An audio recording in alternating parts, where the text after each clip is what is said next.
amado pueblo de Dios, y usted que se está conectando, ya sea a través de radio, televisión, internet, aquí en la iglesia local, les saluda como siempre su pastor evangelista Luis Mario Ruiz de la iglesia Centro Cristiano Fuego Santo, desde la hermosa ciudad de Hanford, en California, la ciudad deseada y no desamparada.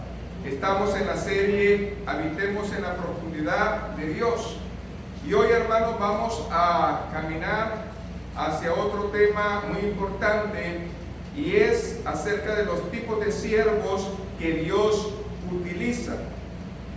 Solamente hay uno, pero ese siervo tiene 4 áreas en las cuales nosotros necesitamos tener para ser efectivos en el reino. Y estudiando las Escrituras me di cuenta que desde el tiempo en que tenemos memoria, siempre ha habido un remanente, pero también siempre ha habido, hermanos, siervos infieles que no quieren caminar. Por lo tanto, en el libro de Jeremías, váyase y ábralo por favor en el capítulo número 5. Ahí Jeremías describe algo triste, la condición espiritual de Judá. Jeremías capítulo 5, verso 1 va a ser el texto base de esta hermosa enseñanza, y le invito a usted de que si tiene Biblia, ábrala por favor. Si tiene manera de apuntar, hágalo, porque va a ser de grande bendición estas notas que Dios va a traer a su vida. Así de que si ya lo tenemos, digan un fuerte amén. Y la palabra se lee en nombre del Padre, del Hijo y de su Espíritu Santo. Y aquí habla el profeta y dice la palabra del Señor: recorred las calles de Jerusalén y mirad ahora e informaos, buscar en sus plazas a ver si hay hombre, si hay alguno que haga justicia, que busque verdad, y yo le perdonaré. Vamos a orar. Buen Dios y Padre, aquí está tu palabra es verdad. Yo te pido, Señor, que aún añada, Señor, la bendición, y que sea usted, Señor, glorificado. Señor, ayúdanos en esta hora a que nuestros sentidos espirituales estén abiertos y atentos a escuchar tu palabra, en el nombre de Jesús. Amén. Gloria a Jesús.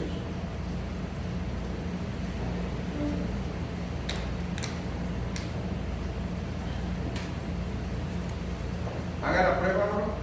Para estar seguro de que pueden sentarse, hermanos.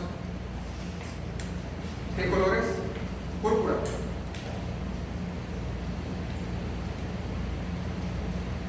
¿Haga la prueba? No. Entonces están bien.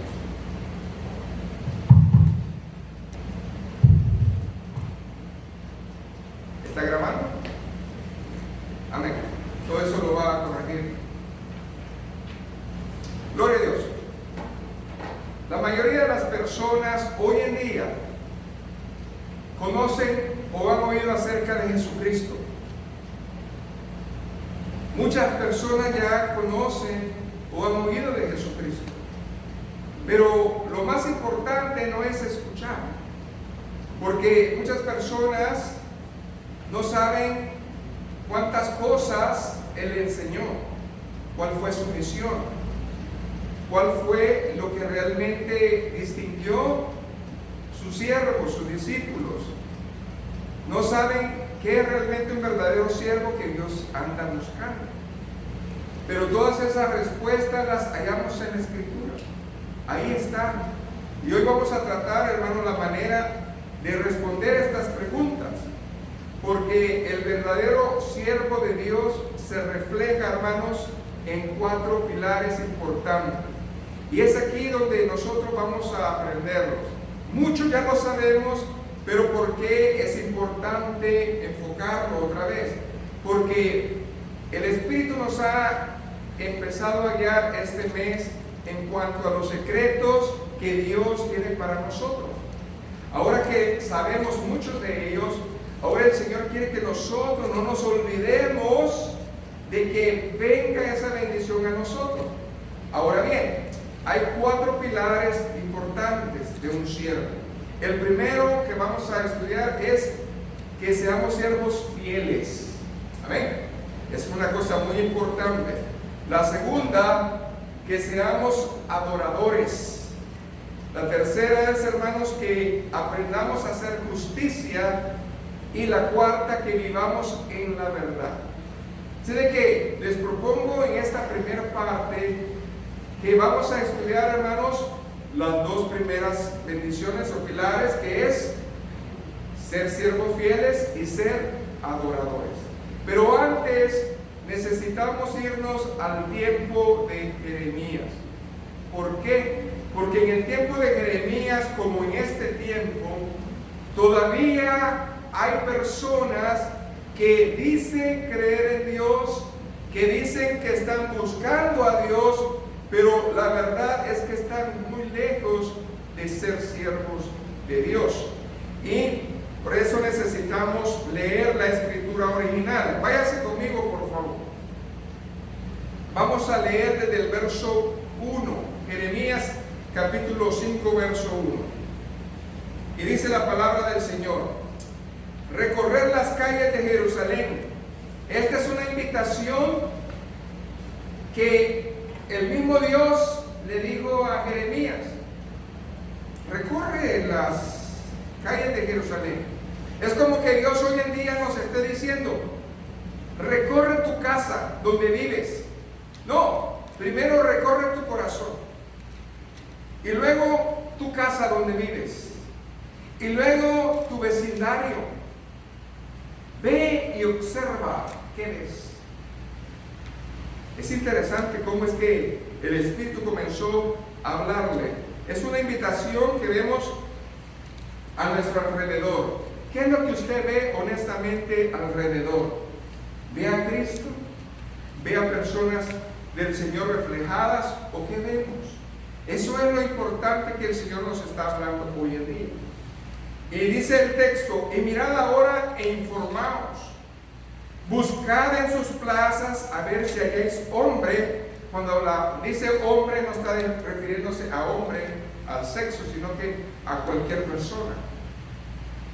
Si hay alguno que haga justicia, que busque verdad.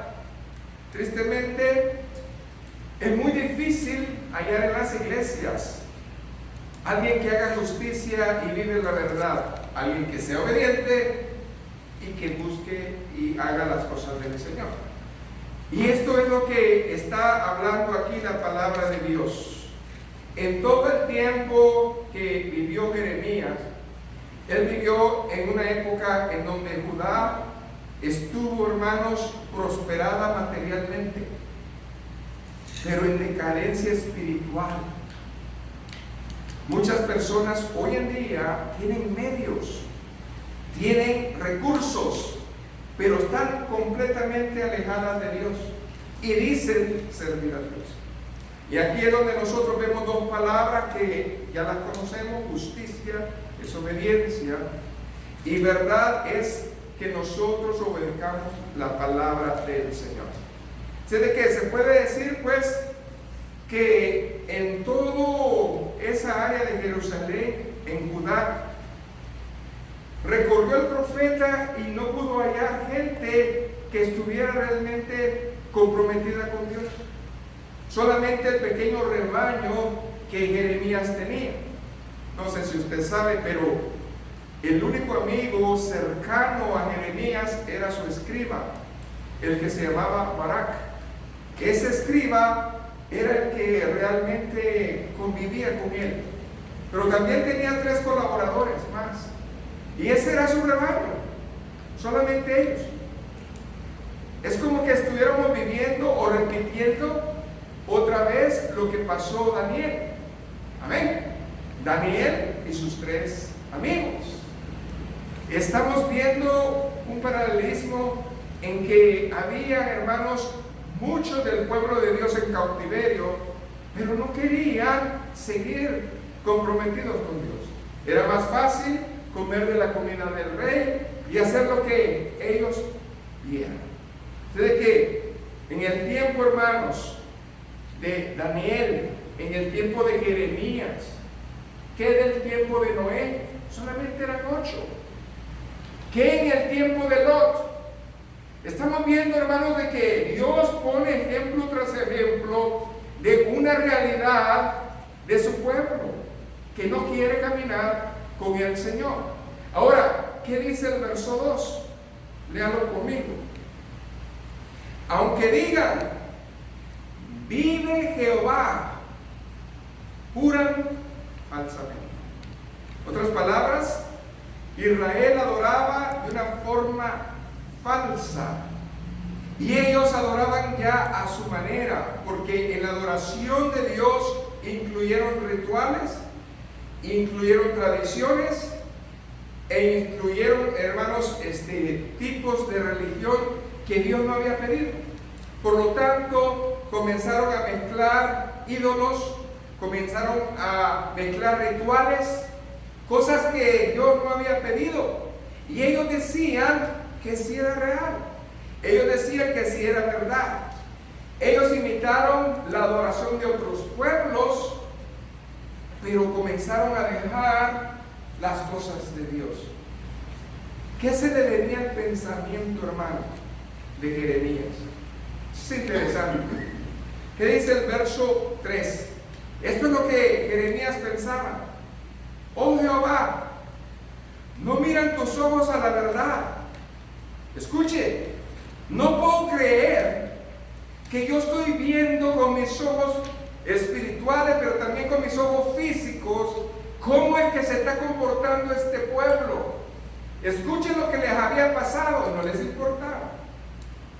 Los azotaste y no les dolió.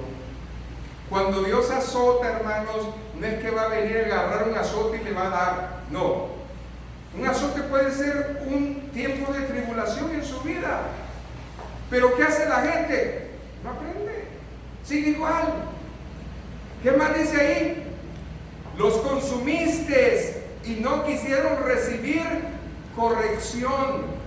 En otras palabras, ellos sabían que estaban mal, pero a la hora de que uno los va a exhortar, no quieren corrección. Aquí dice la Biblia: endurecieron sus rostros más que la piedra, no quisieron convertirse. Entonces Judá, ¿qué es lo que estaba haciendo? No oía palabra de Dios y se había apartado de la verdad. Por eso no querían recibir corrección. Cuando una persona se cierra, Dios la compara como un corazón duro de piedra que no quiere recibir corrección, palabra de Dios. Y ahí está. Entonces, ante ese hecho, nosotros no podemos hacer mucho. Amén. Es lo que dice la palabra. Entonces, el mismo escenario que vivió Jeremías lo había vivido Isaías. Lo mismo. Y era el mismo pueblo. Ahora, haga una pausa, por favor. No me vaya a perder Jeremías 5. Y yo quiero que se vaya a Isaías. En el capítulo, hermanos, número 1. ¿Por qué es importante? Porque quiero demostrarles la condición del pueblo.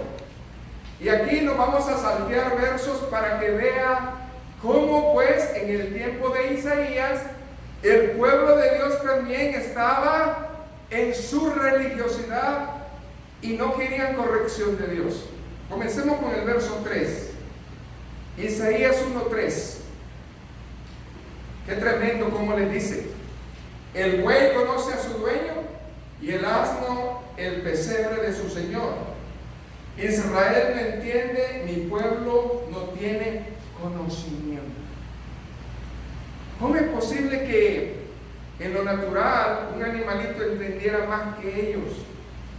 Y no tenían conocimiento porque ellos se les había hecho pesado leer y oír la palabra de Dios. El verso número 5: ¿por qué querréis ser castigados aún? Todavía os rebelaréis.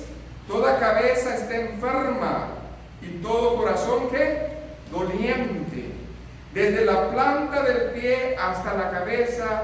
No hay en él cosa sana, sino herida, hinchazón y podrida llaga. No están curadas ni vendadas ni suavizadas con aceite. ¿Por qué me sirve? Verso 11. Ahora verso 11. ¿Por qué me sirve, dice Jehová, la multitud de vuestros sacrificios? Hastiado estoy de holocaustos de carneros y de cebo de animales gordos. No quiero sangre de bueyes, ni de ovejas, ni de machos cabríos. Verso número 13. Escuche bien. Ellos estaban en los ritos. Ellos seguían con los ritos. Y Dios dijo: hastiado estoy de tu religiosidad. Verso 13. No me traigas más vana ofrenda. El incienso es abominación, luna nueva y día de reposo. El convocar asamblea no lo puedo sufrir. Son iniquidad vuestras fiestas solemnes. Y aquí es donde viene otra vez la invitación de Dios. Verso 18. Venid. Luego dice Jehová: y estemos a cuenta. Si vuestros pecados fueran como la grana, como la nieve, serán emblanquecidos, y si fueran rojos como el carmesí, vendrán a ser como blanca lana. Si quisiereis y oyereis, comeréis el bien de la tierra. Verso 20. Y si no quisiereis y fuereis rebeldes, seréis consumidos a espada, porque la boca de Jehová, ¿qué dice ahí? Ha dicho esto. Compare el tiempo de Isaías, compare el tiempo de Jeremías. ¿Qué vemos? Un pueblo rebelde, un pueblo que no quiere nada. ¿Lo corrigió Dios? Sí. Y dice que no le caló. Entonces, ¿hasta cuándo? Regrésese otra vez a la escritura original. Vámonos a el verso número 4. Jeremías capítulo 5, verso 4. ¿Lo tenemos, hermanos? Ahora viene y se queda viendo por un momento el profeta Jeremías y dice: a lo mejor, Señor, esta gente no está cerca de ti porque a lo mejor no saben leer, o a lo mejor los que saben leer no les han, ¿verdad?, hablado. Qué corazón más lindo de Jeremías. ¿Qué dice el verso 4? Pero yo dije: ciertamente estos son pobres, no materialmente, pobres espiritualmente.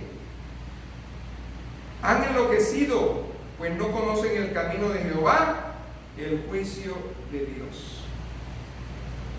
Él comenzaba a justificar a las personas: pobrecitos, a lo mejor ellos sí quieren buscar a Dios, pero que algo pasa. Entonces sigue el verso 5, y él pone una pequeña esperanza en otra clase de personas.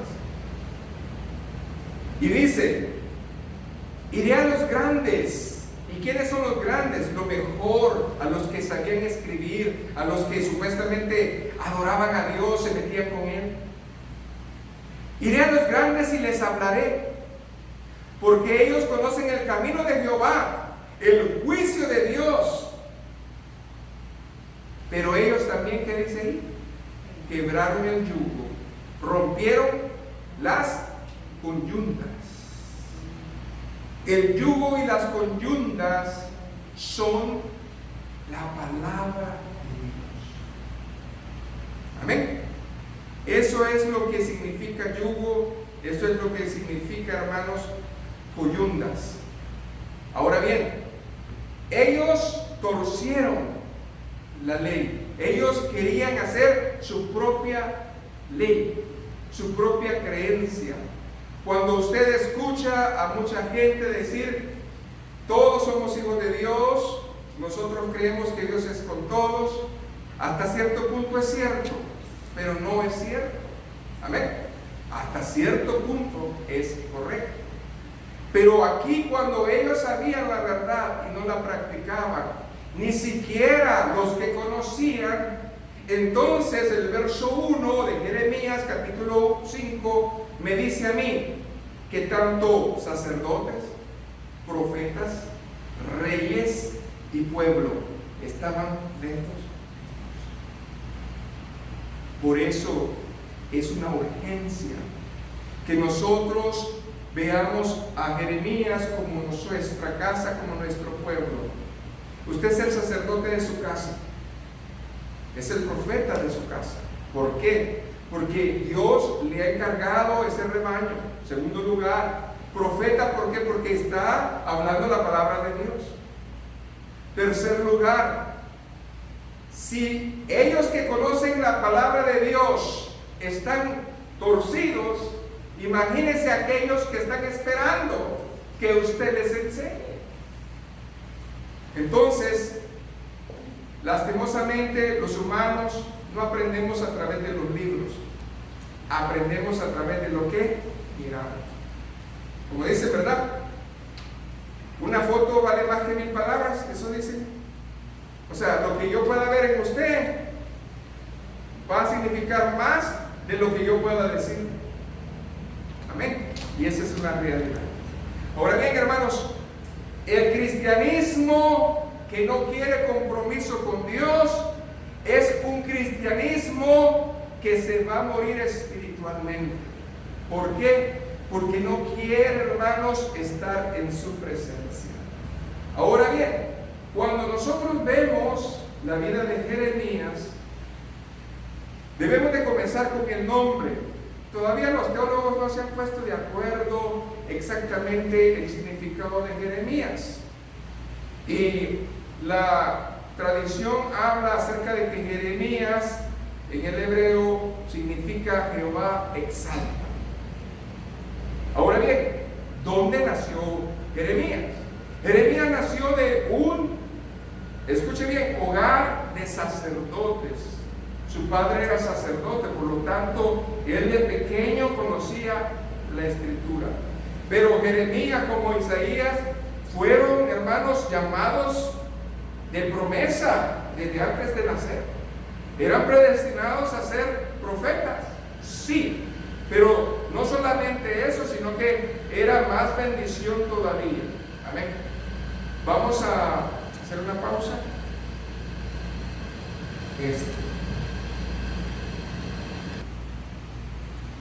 Así de que, hermanos, necesitamos nosotros caminar acerca de esa decisión. El único profeta que se conoce más íntimamente es el profeta Jeremías. ¿Sabe por qué? Porque Jeremías se desnuda. A Jeremías lo conocemos como que usted fuera el amigo de Jeremías, porque a través de su libro él está hablando de sus propias experiencias. Así de que conocemos que él era el profeta llorón. ¿Por qué? Porque él tenía bastante a flor de piel sentimiento por las almas. Ahora bien, ¿cuál era la condición en el tiempo de Jeremías? Váyase a Jeremías, ahí está. Ahora, por favor, váyase a estos versículos que yo le voy a dar. Jeremías capítulo 2. Quiero que lea el verso 13 y del 21 al 23. Quiero que usted por un momento se dé cuenta de qué es lo que está viviendo el pueblo de Dios y Dios en ese sentido, en esa situación. Amén. Jeremías capítulo 2, váyase al verso 13 y luego el verso 21 al 23. Amén. Vamos a ver qué dice ahí la palabra de Dios.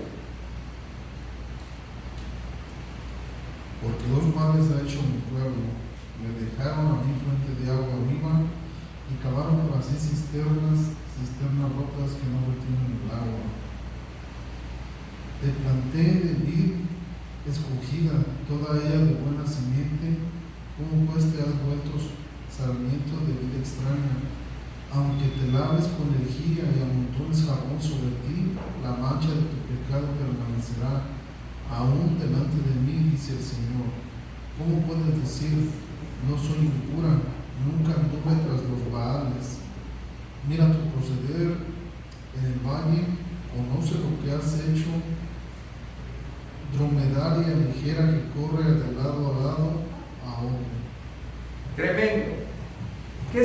condición más triste. Aquí en Jeremías le dice a su pueblo: por más que te laves con lejía, tus pecados no van a ser limpiados. Pero en Isaías ya nos dijo el Señor: volveos a mí. Amén. Y yo voy a cambiar esos pecados. Y aquí estamos viendo a un Dios amoroso, a un Dios misericordioso, el cual está haciendo bendición. Pero ¿qué pasa? Como Jeremías tenía un ministerio, hermanos, que Dios prácticamente lo puso, él tuvo un privilegio. Él, hermanos, estuvo como profeta en 5 diferentes reinados de Judá. Fíjense, 5 reyes estuvieron, hermanos, oyendo la profecía de este varón. En el tiempo de Joasías, Joacás, Joacim, Joaquín y Sedequías. Aparte de estos 5 reinos, todavía Dios le dio vida para que fuera y profetizara por un tiempo en la tierra de Egipto. Todo esto, si nosotros lo vemos en proporción, nos habla la palabra de Dios que el ministerio de Jeremías por lo menos duró 50 años. Imagínense, un ministerio grande y longevo en ese tiempo. Ahora bien, era hijo de Hilcías. Acuérdense que Hilcías era el sacerdote, y él, hermanos, venía de esa tierra cerca de Judá que se llamaba Anatot. Ahí es donde él, hermanos, estaba casi al noroeste de Jerusalén. Él vivía. Ahora bien, ¿cuál fue el desafío del profeta? Es el mismo desafío que nosotros tenemos.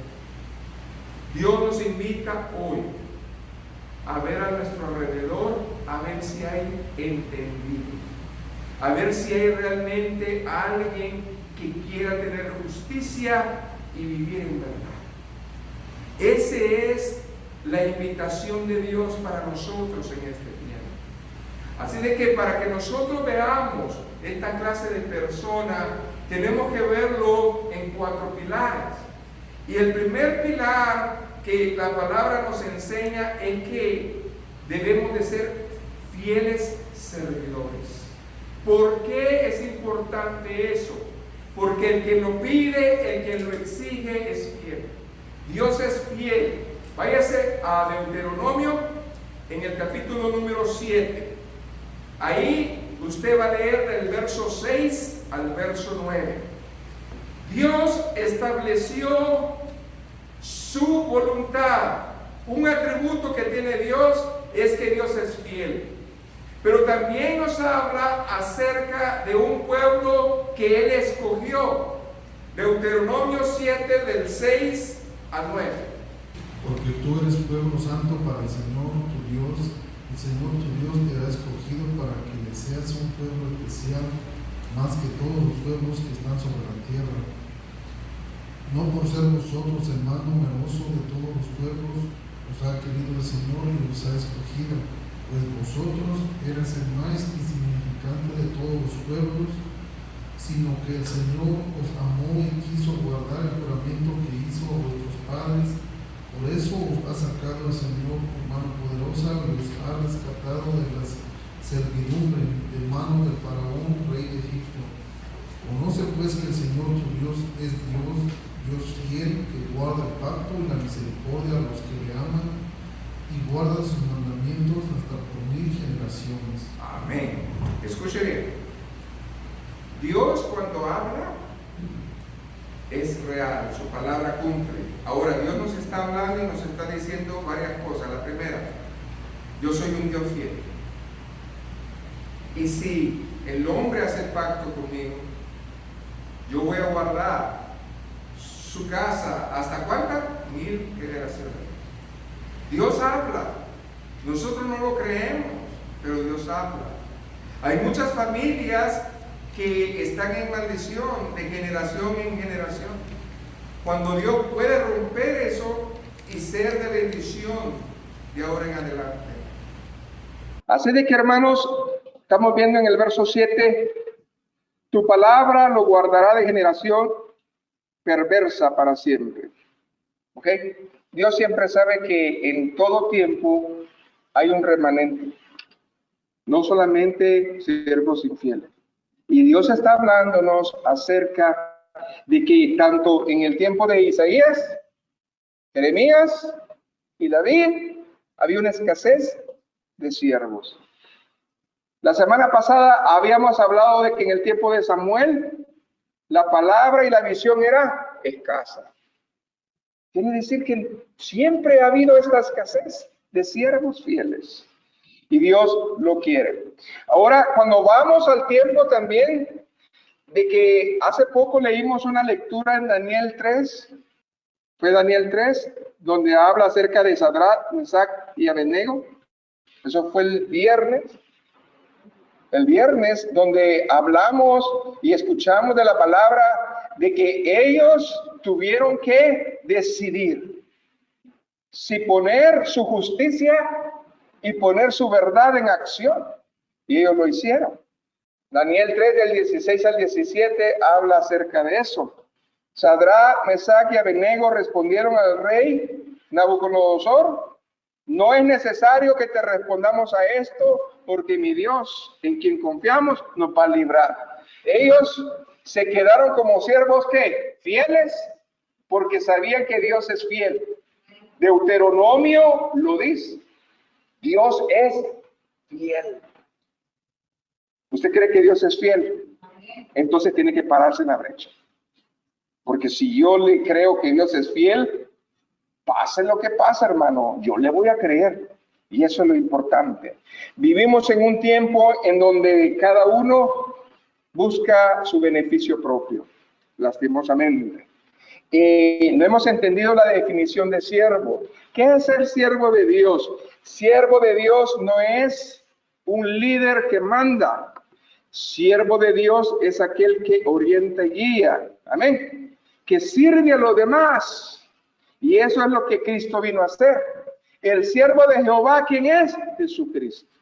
Por lo tanto, Dios nos pone primeramente como administradores de su gracia. Usted y yo somos administradores.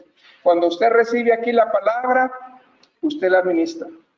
Usted va con su familia y dice, esto y esto y esto dijo el Señor. Usted está administrando. Usted está siendo responsable de expandir la bendición. Gloria a Jesús. Así de que la bendición de Dios dice que los siervos fieles deben de ser obedientes. Los siervos fieles deben de cumplir y poner su palabra por obra. ¿Qué dijo Cristo? Si me amáis a mí, guarda ¿qué? Mis mandamientos. Eso dijo, obediencia. Amén. También, hermanos, cuando somos fieles necesitamos tener honra y sacrificio. Si alguno viene a mí y no aborrece a padre, madre, amén, mujer, hijos y hermanos antes que mí, no es digno de mí. Dios no estaba hablando de que pusiéramos a nuestra familia que no cree a un lado, no. ¿Dónde está tu prioridad con Dios? Sabe que la familia es muy inteligente. Nuestra familia está observando a ver si es cierto que nosotros somos diferentes. Porque cualquier palabra, cosa que hagamos, luego sale. ¿No que eres cristiano? A ver, tú dices que tienes fe y yo tengo más fe que tú. Es difícil, hermanos, caminar. Pero más difícil es que ellos no vean a un siervo fiel en nosotros. ¿Amén? Así de que Dios honra la abnegación y el sacrificio en sus hijos. En el tiempo de la iglesia primitiva nosotros vimos todos los ejemplos. Amén. Que hay. Ahora, quiero decirles algo en la iglesia. En la iglesia hay un mal. Cuando nosotros hablamos de siervos fieles, viene algo en el pueblo y en los líderes que hay que aprender, hermanos, a corregir. Y eso comenzando conmigo, diga, comenzando conmigo. Lea por favor 1 Corintios 4, del 1 al 5. Había un mal, hermanos, en la iglesia.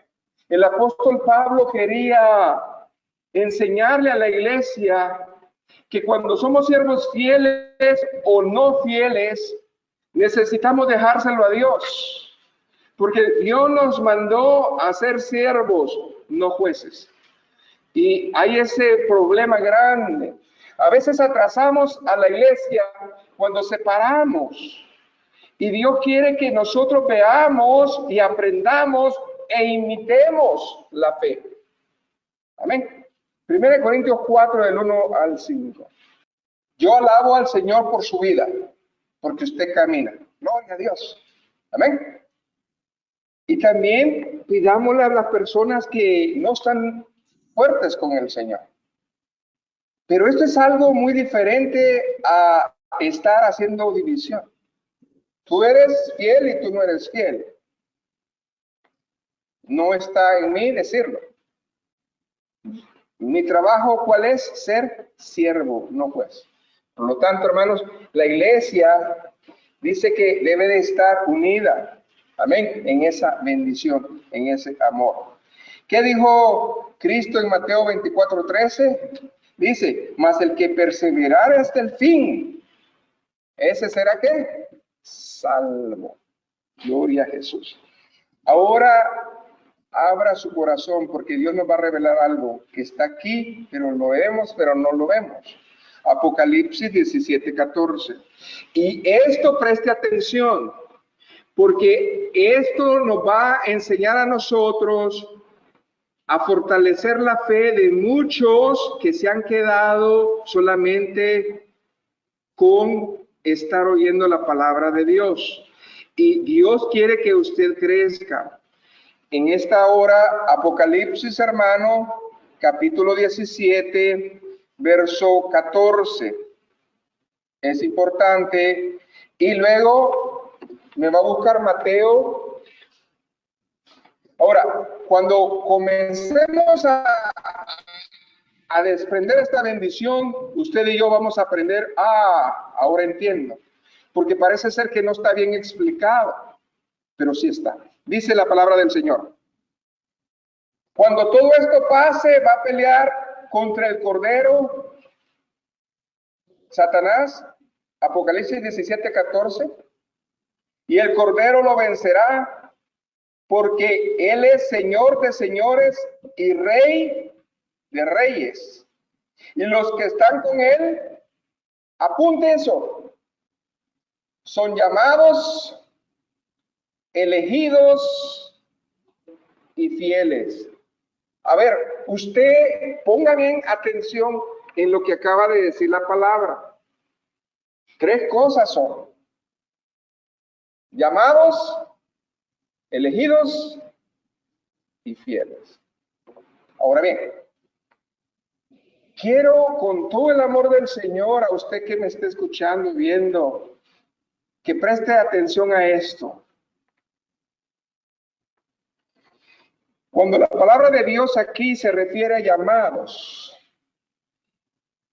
es el Evangelio.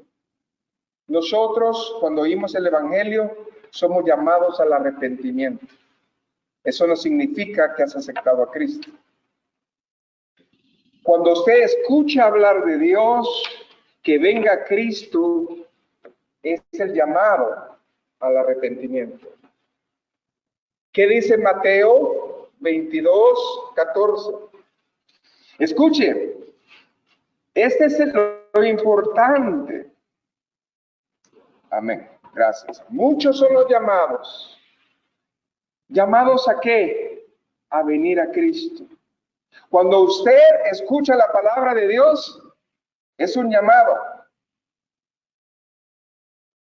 Cada uno de ustedes y yo hemos sido llamados alguna vez a arrepentirnos. Amén. Entonces, usted hizo el primer paso. Usted puso la fe necesaria para venir a Cristo y dijo: te confieso como mi único y suficiente Salvador de mi vida. Usted pasó de ser llamado a ser escogido, porque los escogidos van a ser pocos. Amén. Ahora bien, entendamos esta parte. Cuando yo soy predestinado de Dios, es porque yo he sido llamado primero a escuchar el Evangelio. He dado el paso de fe de que yo creo en Cristo. Entonces, ahora yo soy escogido por Dios porque Dios ha escogido a sus hijos que le creen. Amén. Ahora yo estoy en esa posición de ser escogido. Muchos se han quedado en esa condición. Yo soy escogido, yo ya acepté. Pero eso no es lo que dice la Biblia, Padre. Hay algo más. ¿Qué dice Mateo 24:13? Mas el que perseverare hasta el fin, ese será salvo. Entonces viene el tercer paso. ¿Qué era la palabra de Dios que aprendimos? Fieles. ¿Se fijan?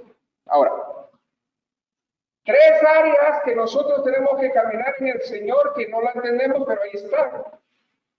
Amén. O sea, si usted se conforma con ser llamado, significa que, sí, yo escuché el Evangelio, pero no aceptaste nunca. Se no sos escogido de Dios, porque no quiere ser escogido de Dios.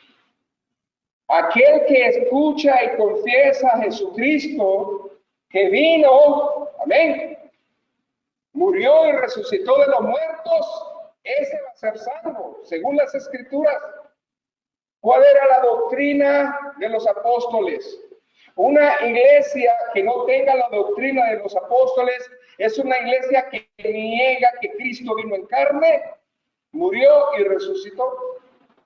Pero si usted cree eso, entonces usted tiene la doctrina de los apóstoles. Y la doctrina de los apóstoles, ¿qué te hace? Te ayuda a ser llamado. Y después tú haces la decisión, eres escogido de Dios. Amén.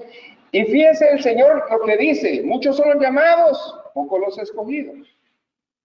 Ahora, en esto de escogidos, nosotros tenemos áreas que confundimos, porque se nos ha enseñado a que son pocos los escogidos en los ministerios. Todos tenemos ministerio, todos tenemos dones. No está hablando Dios de eso. Está hablando de la decisión que usted y yo hagamos. Amén. Entonces, vamos por partes. Entonces, la Biblia habla. Si nuestra respuesta es una decisión de humillarnos a la voluntad de Dios y aceptarlo, entonces somos escogidos de recibir la salvación por gracia. Amén.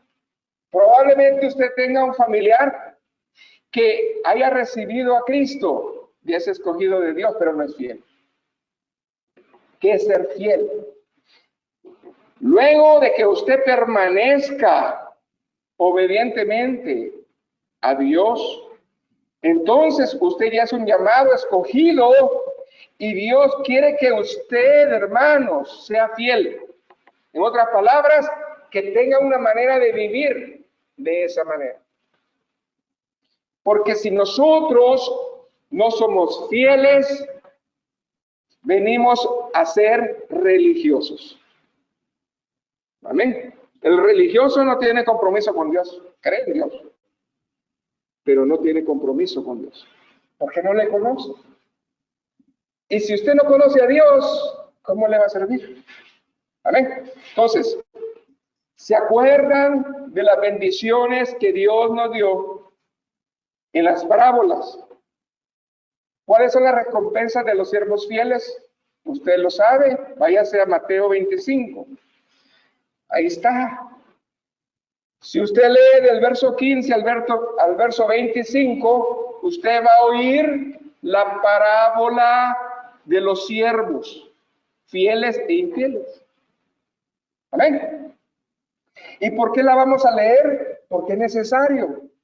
Para que veamos nosotros que todos Dios les da un lugar en la mesa. Dios les da un lugar en su servicio. Todos podemos, hermanos, los escogidos de Dios, podemos ¿qué? Trabajarle a Dios. Pero Dios quiere que seamos fieles. Vamos a leer Mateo 25 del 15 al 25. Bueno, y usted sabe que al final le dice, ¿verdad?, que le hubiera dado intereses a los banqueros. Y vienen dos cosas. Al que tenía poco le quita todo. Y al que tenía más le da más. Pero ¿cuál es la moraleja? ¿Cuál es la enseñanza? ¿Cuál es la bendición fuerte de todo? Está en el verso 19. Usted lo lee, pero no le pone atención. El verso 19 dice, después de mucho tiempo, Cristo va a venir, hermano. Vino el Señor. ¿Y qué dice ahí? Y arregló cuenta con él.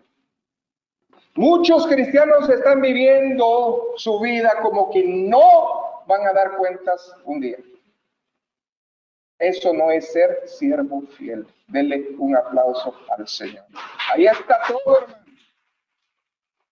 Cuando nosotros leemos las parábolas, es para que las discernamos. ¿Cuál es el mensaje realmente? Verso 19. El verso 19 es el que nosotros tenemos en esa bendición grande. Amén. ¿Eso qué? Ya déjelo, no se apure. ¿Eso qué? Siéntese. Ya no vamos a grabar, ya se perdió, pero no en nuestro corazón. Amén. Entonces, sigamos aquí adelante. Para terminar esta primera bendición que hemos aprendido, hermanos. Lo primero que hemos aprendido es que la condición espiritual del pueblo de Dios no ha cambiado. Que siempre han habido remanentes. Amén. Segundo lugar, tanto en el tiempo de Isaías, Jeremías y de Daniel, de Noé, de Abraham, ha habido un remanente siempre. Que ser siervo fiel no es solamente hablar. Para que nosotros seamos siervos de Dios, necesitamos haber entendido lo que dijo Apocalipsis 17:14. Tres cosas. Primero somos llamados. Luego somos escogidos o elegidos. Y luego somos fieles. Es un proceso. Ahora bien, si yo me quedo como siervo elegido, entonces tengo que comenzar a ver mi vida como la parábola que acabamos de leer. Usted puede ser de los 5 talentos, de los 2 talentos o del ¿qué? 1 talento. ¿Cuál de ustedes piensa que es un siervo fiel? Hay 2 siervos fieles. El de los 5 y el de los 2. ¿Y cuál es el siervo que es solamente un siervo escogido? Me quedo con la salvación. No es un siervo fiel. Porque hace lo mínimo para pasar. Es como que va a la escuela usted pensando que no voy a agarrar una F, pero voy a agarrar una D. O voy a agarrar una C nomás para pasar. Entonces, si esa es la mentalidad, usted no está comprometido. Si usted está comprometido, es otra cosa. Amén. Entonces, muy importante, hermanos, lo que acabamos de entender, hablar y pensar. ¿Qué es ser un siervo fiel? Aquel que tenga la obediencia, aquel que tenga la honra y el sacrificio para el Señor. Yo he aprendido, hermano, que esto ya lo sé, pero Dios nos lo vuelve a enseñar para que nosotros tomemos, ¿qué? Conciencia. Ahora viene que ser adorador. Y eso, hermano, el tiempo ya nos ganó, lo vamos a seguir viendo, lo vamos a seguir estudiando. Si usted sabe que estas 4 cosas las tiene que hacer, ¿por qué no las hacemos? Porque no nos enfocan en eso. ¿Cuántas iglesias realmente enfocan que seamos siervos fieles? Amén. Que seamos siervos adoradores, que vivamos en justicia y que estemos en la verdad.